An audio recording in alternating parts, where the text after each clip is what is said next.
Hay, Dong Greg. Sakit kay sa akong puso, Dong Greg. Uy. Abi ni mo, Dong. Nagsekreto-sekreto ka. Nagtuo kag naayasong makumkum. Dagan kay ko nabatian yung mga balita sa mga marites na kong silingan, Greg. Uy. Na ako nung kayo nakita nila nga kadit kagabi sa plaza. Sakita, Dong Greg. Uy. Dong Greg.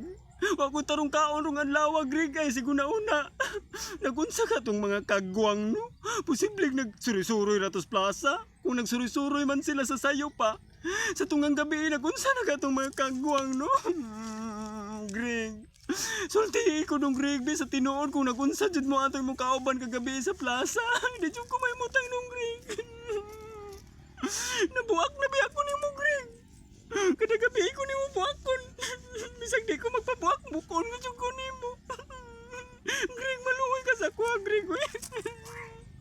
Sulti ko tinuod, Greg, ha? Kung nagunsa mo ato, karon mahimutang niya akong kalagin taon.